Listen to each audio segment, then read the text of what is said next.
मन मंदिरा गजर भक्तीचा.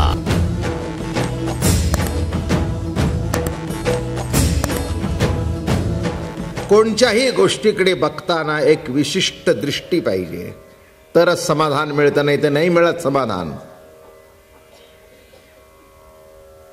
आई बाई आहे, बाई ही आई आहे, बायको ही बाई आहे, बहिणी बाई आहे, मैत्रिणी बाई आहे. पण बघण्याची दृष्टी भिन्न असेल तर नीट, नाहीतर घोटाळा इतका होईल की प्रत्येक क्षणाला चप्पल खावी लागेल. माझं बोलणं कळलं का? बाई ही बाईच आहे, बायको ही बाईच आहे, आई ही बाईच आहे, काकू शेजारची बाईच आहे. पण बघण्याची दृष्टी जर नीट असेल आणि देवाची नीटनेटकी बुद्धी ठेवली तर कोणाला काय हाक मारावं हे नीट कळेल, नाही तर जोडे खायची पाळी येईल.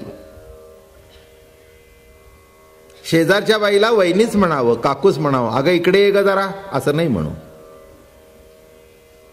अगं इकडे ये ग म्हणून बघा, ती म्हणेल काय रे हे तुझी काय बायको बिको आहे का मी? हा वहिनी म्हणून बघा, हा आले हा भाऊजी. काही संबंध नसताना तसं कोणत्या गोष्टीकडे कसं बघावं, सामान्य जीवनामध्ये येणाऱ्या व्यक्तीकडे बघण्याची दृष्टी सुद्धा आपली जर विभिन्न लागते, तर कृष्ण चरित्राकडे बघताना सुद्धा एक विशिष्ट दृष्टिकोनातून बघावं आणि रासक्रीडेकडे बघताना सुद्धा त्या विशिष्ट लेवलने बघावं, म्हणजे विकार निर्माण होणार नाही आणि विकृत अर्थ काढणार नाहीत. आमच्या धर्मामध्येच काही काही लोकांनी बालकृष्ण मान्य केला, बालकृष्ण मान्य केला म्हणून प्रत्येकाच्या आपल्या देवाऱ्यावर कुठचा कृष्ण आहे? तो रांगतो ना कृष्ण, तो आहे, म्हणजे अंधनच देतात, तो आहे ना. गोपी कृष्ण नाही,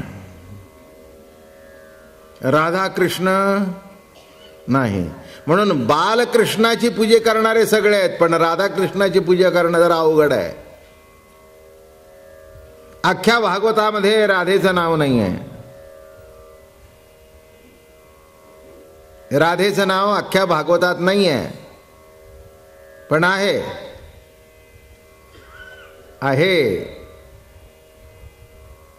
एक लक्षात घ्या, राधा ही शुकाचार्यांची गुरु आहे,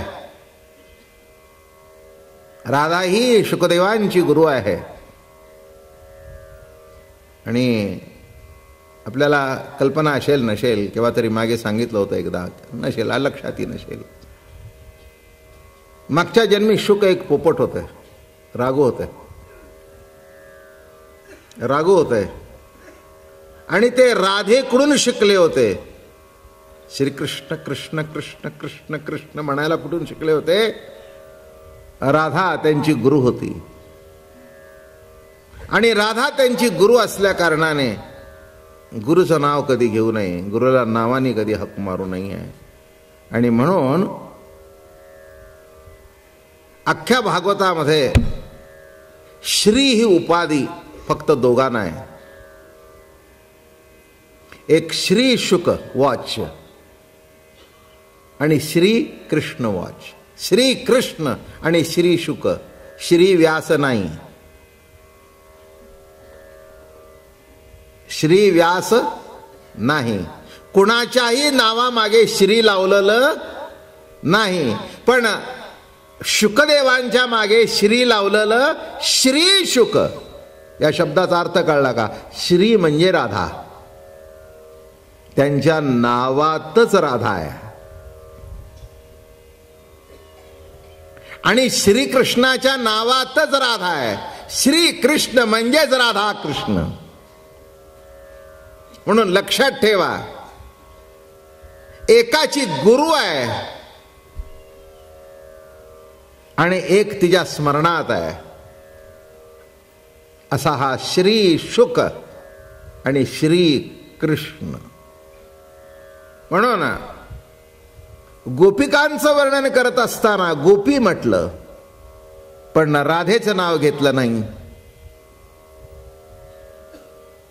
केव्हा केव्हा हे गायक बघा, तुम्ही जर म्हटलं कुणाचं, क्या बोलू क्या बोलू, गुरु महाराज म्हटल्यावर कान धरतात. बघितलं का तुम्ही कसं अर्थात? अर्थ कळला तुम्हाला? काय अर्थ आहे? गुरुचं नाव एवढं मोठं आहे की आमच्या ह्या वाणीने घेण्याची आमच्या वाणीची लायकी नाही, पण कार्य कारण परत्वे घ्यावं लागलं म्हणून कान धरले. क्षमा करा महाराज, आपलं नाव घेण्याची योग्यता आमची नाही आहे, पण परिस्थितीजन्य घ्यावं लागलं. आणि काय होत होतं? राधेचं स्मरण झालं की शुकदेवजी समाधीस्थ होत होते. शुकदेवाने विचार केला की राधेचं नाव घेतल्यावर जर आपली समाधी लागते आणि याला 7 दिवसात उद्धार करायचा आहे, परीक्षिती राजायचा, इथेच जर समाधी लागली तर इथेचा उद्धार कसा होणार? तेव्हा एकच करावं, हे भागवत कथा पूर्ण व्हायची असेल तर फक्त नाव घ्यायचं नाही, गोपी म्हणायचं, नाव घ्यायचं नाही. आता असे शुकाचार्य, अमलात्मा परमहंस शुकदेव, ज्ञानेश्वर महाराज म्हणाले, विषय जिनोणी जन्मले ते शुकादिकही दादुले, ते विषयोची वाणिता झाले भाट दयांचे. विषय जिंकून जन्माला जे आले, बघा विरोधाभास कसा आहे. विषय जिंकून जे जन्माला आले ते भगवंताच्या विषयाचं वर्णन करता करता त्याचे भाट झाले. त्याचं कारण काय? नव्हे काम तो भोगरती सुखाचा, निजानंद तो ओपिला अंतरीचा. काम, कामना, इच्छा. कोणते शब्द नीट समजून घ्या. काम, कामना, इच्छा. काम शब्दाचा अर्थ केवळ वाईटच आहे असं नव्हे, नाही का? भगवंताच्या ठिकाणी कामना निर्माण झाली आणि त्या कामनेतून विश्व निर्माण झालं. कामना, काम, कामना, इच्छा, इच्छा प्रगट झाली. लक्षात ठेवा, तुम्हाला सुद्धा इच्छा प्रगट झाली लग्न करण्याची. मग लग्न झालं, थांबले का? नाही, म्हणाले आता एक बाळ व्हावं. काम, कामना, इच्छा ही केव्हा नाही? केव्हा नाही? खाण्याची इच्छा, पिण्याची इच्छा, उत्तम पलंग असावा इच्छा, उत्तम कपडे असावे इच्छा. कशाची इच्छा नाही? प्रवचनाला नीटनेटकी जागा मिळावी,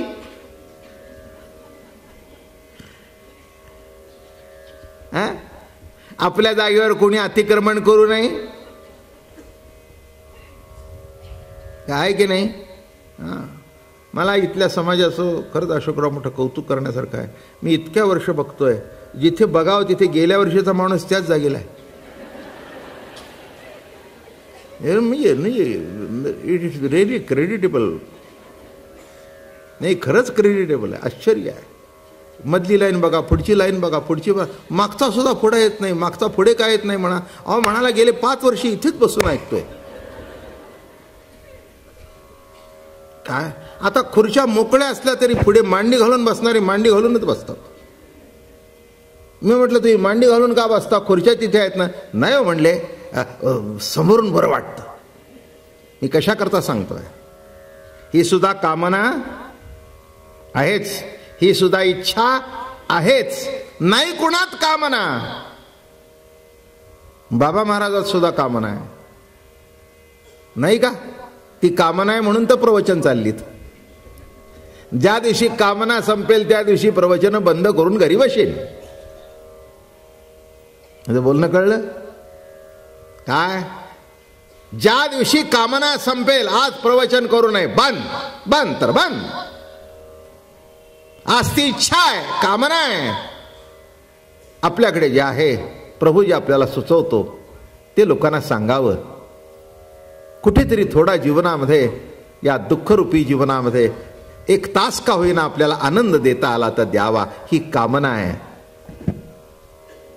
कारण शेवटी काय आहे, वस्तूतून मिळणारा आनंद, वस्तूतून मिळणारं सुख हे क्षणिक आहे.